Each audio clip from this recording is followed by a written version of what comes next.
Assalamualaikum warahmatullahi wabarakatuh. Perkenalkan, nama saya Cinta Arfa dengan nomor stambuk A321222051.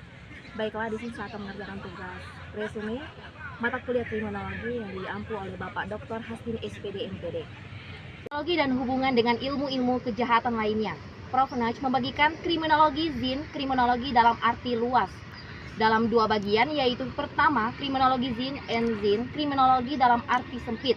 Kedua, kriminologi kriminalistik. Kriminologi dalam arti sempit adalah ilmu pengetahuan yang mempelajari kejahatan sebagai masalah manusiawi yang berusaha mendekat kejahatan dengan pendekatan antropologi, biologi, psikologi, sosiologi, dan ilmu-ilmu tentang manusia lainnya dalam rangka mempelajari sebab-sebab perbaikan penjahat dan pemecahan sebelum kejahatan terjadi. 3.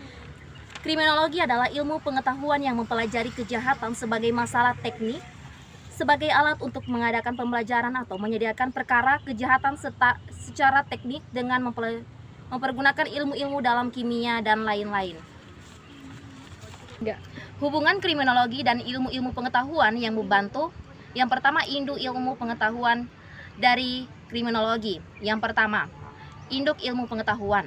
Kedua, kriminologi adalah filsafat kemanusiaan bagi kriminologi Indonesia. Pancasila sebagai filsafat manusia merupakan induk ilmu pengetahuan kriminologi. Kita masuk dalam ilmu pengetahuan pembantu. Dibagi menjadi 4, yaitu ilmu pengetahuan tentang manusia pribadi terdiri atas ilmu-ilmu psikologi. Ketiga, psikiatri. Dalam ilmu pengetahuan bagian, di sini terbagi menjadi 6, yaitu antropologi kriminal, kedua sosiologi kriminal, ketiga psikologi kriminal, keempat politologi kriminal atau pemasyarakatan. Kita masuk yang kelima, yaitu politik kriminal, keenam, dan lain-lain ilmu yang di belakang kata ilmu tersebut disertai dengan kata kriminal.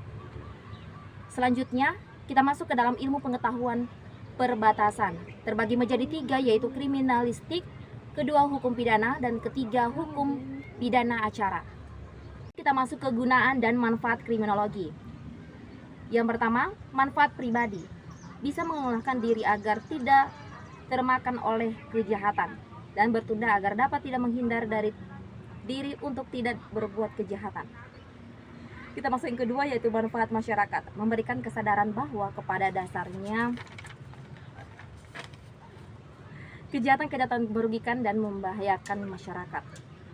Yang keempat, yaitu manfaat ilmiah. Perkembangan kriminologi akan berpengaruh bagi perkembangan dan kemajuan ilmu-ilmu pengetahuan lainnya. Kita bagi menjadi 3, yaitu pengertian kejahatan.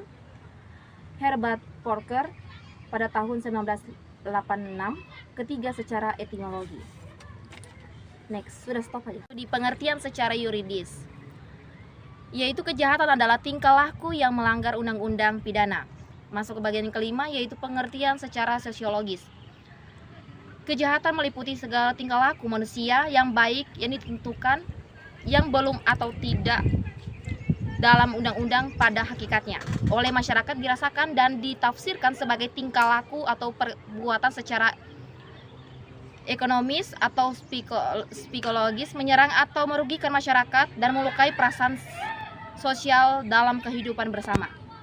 Kita masuk ke dalam bentuk penjelmaan kejahatan. Di sini terbagi menjadi 3, yaitu melihat perbuatannya dan kelompok perbuatan. Kita masuk yang kedua, melihat perbuatan atau perilakunya. Kita masuk ke bagian B, yaitu caranya.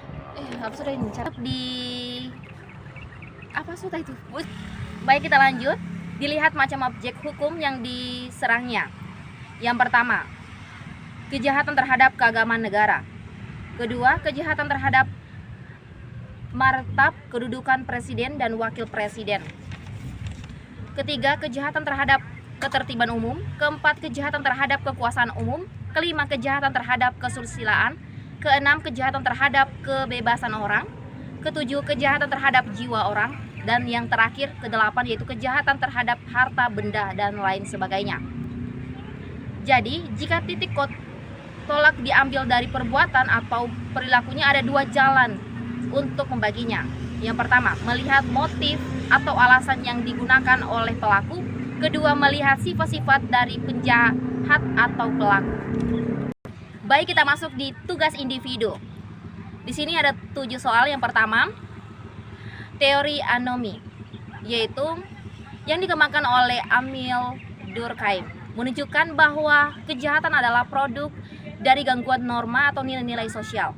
Teori tersebut berpendapat bahwa individu yang tidak memiliki rasa norma dan nilai sosial yang jelas lebih cenderung terlihat dalam kegiatan kriminal. Masuk ke soal yang kedua, yaitu strain teori, adalah oleh Robert Agnew, adalah salah satu teori penting dalam kriminologi yang menjelaskan bahwa kejahatan seringkali disebabkan oleh tekanan emosional yang muncul karena ketegangan tersebut dalam diri seseorang.